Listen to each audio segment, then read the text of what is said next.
This video is brought to you by John Robson Guitar Tuition. If you enjoy the content, please consider supporting the channel by enrolling on a course, purchasing some guitar lessons or a t-shirt, or you can join my Patreon. Now, on with the show. Hello chaps, welcome once again to John Robson Guitar Tuition. As always, I do hope you're well. Now then, it's Top 5 Tuesday, which means that I'm picking my top 5 things in a particular category. And last week, I was a bit negative, I will admit that. It was the guitars that make me go, nah. Basically, styles and types of guitar that, for whatever reason, have never, and I don't think ever will, appeal to me. And I was just getting it off my chest, basically. But this week, I thought I'd go a little bit more glass half full, rather, than glass half empty, and talk about the guitars that make me go, yeah. Starting with the Telecaster. Yes, the venerable Telecaster. There's just something about it, really. It's the aesthetic I like, just the clean, simple, minimalist lines, the way it kind of hangs on a strap, the way it sits, perfectly balanced, I find, when you're playing sitting down. It's just the simplicity of it and the versatility of it. I did a video on, why I love the Telecaster, years ago. And I stand by everything that's in that video. It's an incredibly versatile guitar and very simple as well. You've got 2 pickups, you've got 2 controls, and you've got a pickup selector. And within that kind of rather limited kind of spread of controls there, you've got a whole myriad of sounds. You can play blues, you can play country, you can play rock, you can play jazz, you can play pop, you can play funk, you can play soul, you can play punk. There are a whole roster of guitarists across, all of these different genres and more that have made their name using a Telecaster.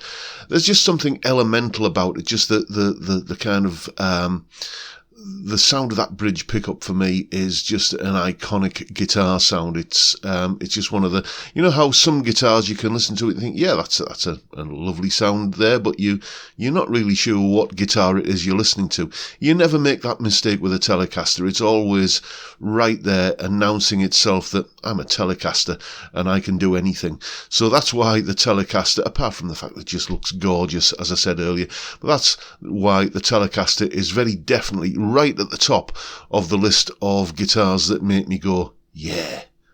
Next. Thin line semi. Yeah, the thin line semi-acoustic, as typified by one of these, a Gibson ES335. Again, it's about the simplicity and the versatility, and just, there's something that I can't put my finger on about the way it looks.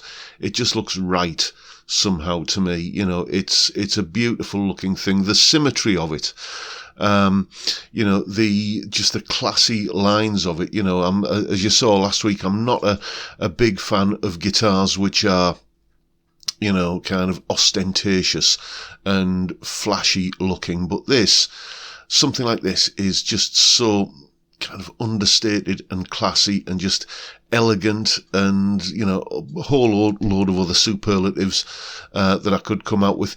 And then there's the sound. It's if you're wanting that kind of humbucker type sound, but you often find, for instance, for the sake of argument, a Les Paul a little bit, dare I say it, muddy sounding and maybe a little bit too thick and fat. And it's great when you're kind of trying it just through an amp on its own, and it sounds, incredible. It sounds like it'll stop a tank at 40 paces.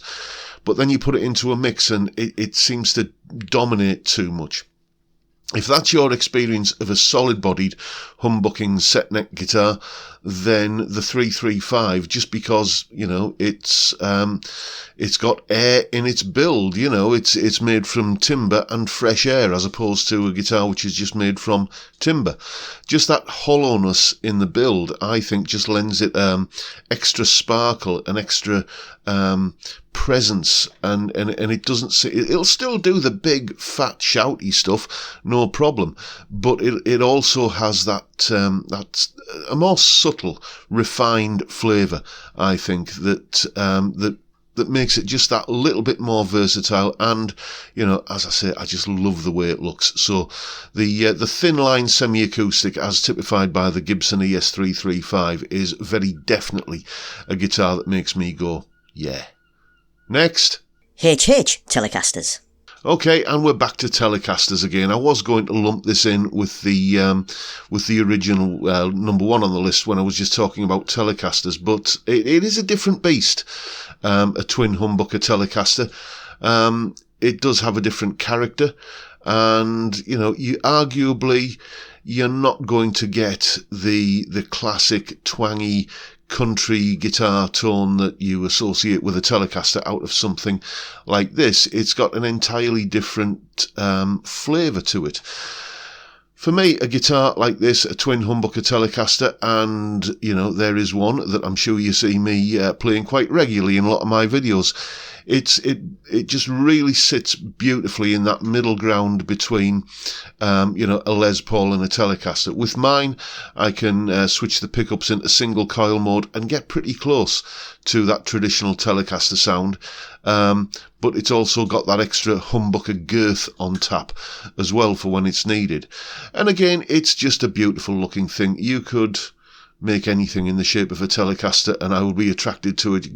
Bake me a cake in the shape of a Telecaster and I'll probably find it more flavoursome and tasty than if it was not shaped like a Telecaster.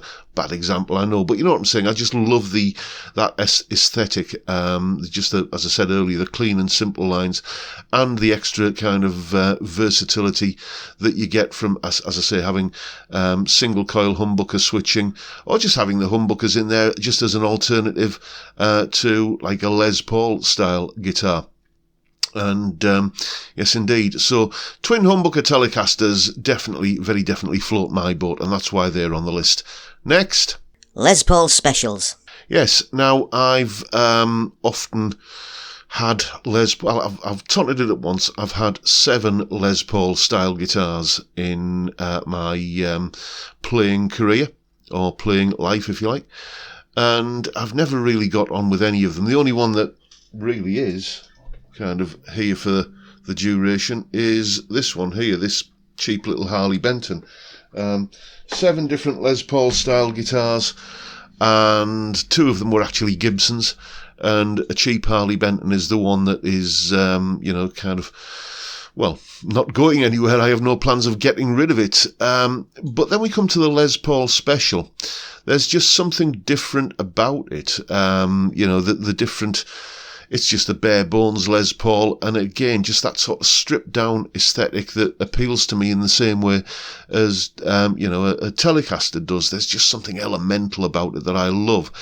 And you may remember the Gordon Smith guitar that I had, that I was absolutely over the moon with. That was essentially, kind of a variation on a Les Paul Special.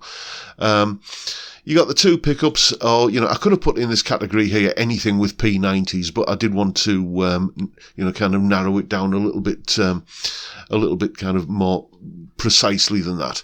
But I love the sound of P90 pickups. They've got the kind of twang of a single coil and the meat of a humbucker. It's, apart from the fact that, they don't kind of cancel the hum, but that's what noise gates are for.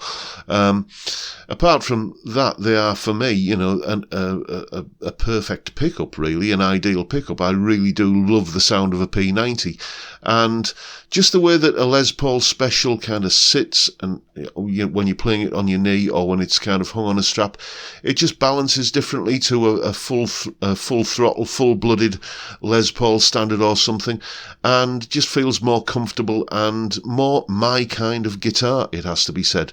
So yeah, I do love the Les Paul Special, and toying with the idea of maybe just splashing out and getting one at some point. Watch this space, I'll keep you posted. But yeah, that's another guitar that is very definitely of the type that makes me go, yeah. Next. HSS Strats. Yeah, now a lot of people seem to think I have a bit of a downer on Stratocasters. I was a Strat zealot for, decades. I played nothing but Strats and Strat-style guitars. And then I just kind of made a switch to Telecasters. Just woke up one morning and thought, I want to try a Telecaster, and was immediately won over. I am kind of, starting to think about Strats again, though, but it would have to be a HSS one. You might recall I had that Mexican Player Series Strat in here, and that was a guitar that I really, really wanted to love. It was a beautiful looking thing, and I really wanted to kind of bond with it, but it just wasn't going to happen. It just didn't really kind of give me the sizzle, if you know what I mean. And I think part of it was the bridge pickup. I always find bridge pickups on Strats, the regular single coil, to be a little bit weak.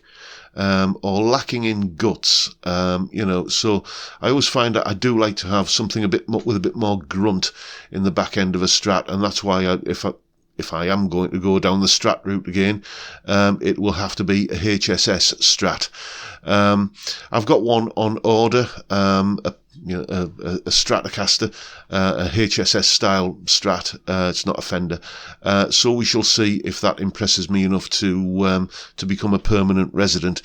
One thing I do like, as you'll probably notice, I like a guitar that's versatile and can handle a range of different styles. And for the most part, Telecasters aside, because they're a special case, but for the most part, I think that on balance, to get that sort of versatility, it does help to have humbucker and single coil sounds in the same guitar. And this style of guitar, the HSS Strat, the hot-rodded Strat, is kind of the guitar that wrote the book on that whole kind of humbucker and single coil all wrapped up in the same guitar package.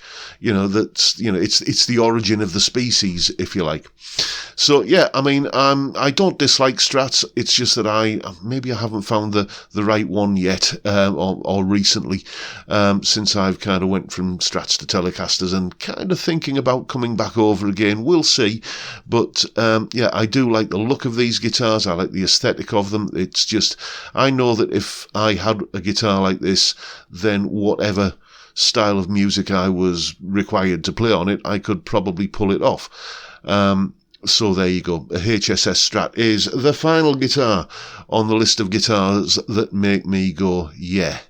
So let me know what yours are. What are your tastes in guitars? I think I know roughly from previous comments on previous videos and live streams and stuff, what kind of stuff makes you chaps floats boat, or boats float even. Yes, excuse me, get me words out right. So yeah, but just let me know in the comments what kind of guitars are the ones that make you go, yeah. And that is pretty much it for today, folks. Hope you've enjoyed the video and found it reasonably entertaining. That is, after all, the point of me sitting here and blethering for the last 13 minutes, dear me, it has gone on a while, hasn't it? And if you've enjoyed our little time together here, please hit the subscribe button and the notification bell if you haven't already done so, and why not give me a like while you're at it. Don't forget the live stream Friday 5 PM UK time, where we talk guitars, we talk music, we drink beer. It is a fantastic way to kick off the weekend, and I would love to see you there if you can make it. But for now, I'll bid you all a good day and say thank you so much for watching. Thank you for your time. Look after yourselves, folks. Stay well, stay safe, and above all, stay sane. Bye for now.